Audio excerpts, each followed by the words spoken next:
लीजिएगा, कर्क एवं मकर रेखा के बीच वाले क्षेत्र में तापमान कैसा रहेगा? कैसा? मध्यम का मतलब मिला जुला के, है ना तो ज्यादा ना तो।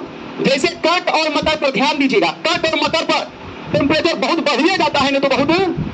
जैसे कर्क रेखा पर जब सूर्य आएगा तो पूरे उत्तर भारत में हीट वेव चलेगा, लू चलेगा कि नहीं चलेगा?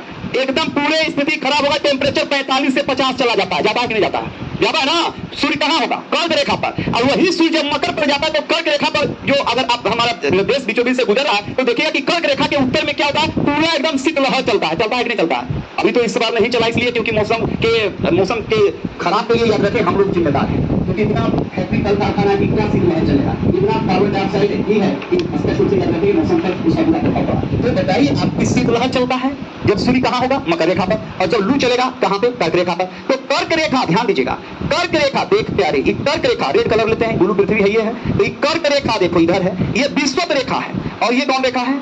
मकर है कि नहीं है? एकदम दिए हैं। अब देखो विषुवत रेखा की बात करता है तो कहता है कि कर्क और मकर के बीच वाले क्षेत्र, कर्क और मकर, तो ये कर्क रेखा हो गया ये वाला, और ये हो गया मकर रेखा, बीच वाला एरिया याद रखेंगे, ये भूमध्य रेखा है। इसको हम क्या कहेंगे? इस क्षेत्र को किस नाम से जानते थे? उष्णकटिबंध। बहुत अच्छा, उष्णकटिबंध इसको कहते हैं, उष्णकटिबंध क्षेत्र इसको कहते हैं। यहाँ जो तापमान रहेगा ना, क्योंकि सूर्य कभी इधर चल जाएगा कभी इधर चल जाएगा, ये आते जाते रहता है, इस लेकर इस एरिया में गर्मी तो पड़ेगा लेकिन टेम्परेचर एक नियत टाइप का रहेगा, मतलब 25 30 25 30 35 25 30 35 ये हर समय रहेगा। लेकिन सूर्य जब कर्क रेखा पर आ जाएगा तो कर्क रेखा पर जब जून में आएगा तो एक बार टेम्परेचर 45 डिग्री से ऊपर चल जाएगा, और ये मकर रेखा का टेम्परेचर घट जाएगा क्योंकि रोशनी तिरछा गया। और जब सूर्य जनवरी में जब याद रखिए कहां पर रहेगा?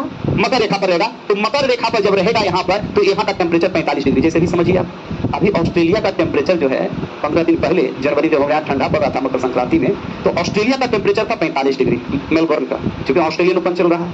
और जनवरी में हमारे यहाँ का टेम्परेचर कितना था? 10 डिग्री 15 डिग्री। कश्मीर में तो माइनस था ना, -0 डिग्री था। तो बताइए कि जनवरी में सूर्य कहाँ था? मकर पर। कहाँ पर?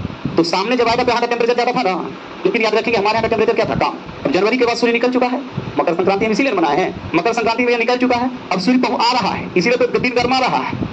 देखिएगा ये जनवरी में सूर्य निकल चुका है, फरवरी में देखो, फरवरी है ना, ये 10 फरवरी कोई बीचों बीच आ जाएगा। अब मार्च में ही आ जाएगा कहाँ पर?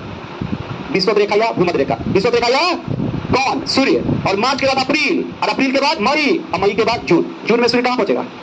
तो बताओ कि एक सवाल इसमें और भी हम बताए थे कि विषुवत रेखा पर सूर्य 2 बार आता है। एक बार मार्च में आ गया, जनवरी से निकला, जनवरी में कहां से निकला? मकर पर से, तभी मकर संक्रांति मनाते हैं। अब मकर से निकला तो जनवरी के बाद फरवरी, फरवरी बाद कहां? मार्च। तो एक बार सूर्य विषुवत रेखा पर कब पहुंचेगा?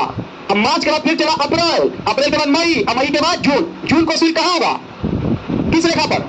कर्क रेखा पर। अब जून में एकदम उमस गर्मी जब पड़ेगा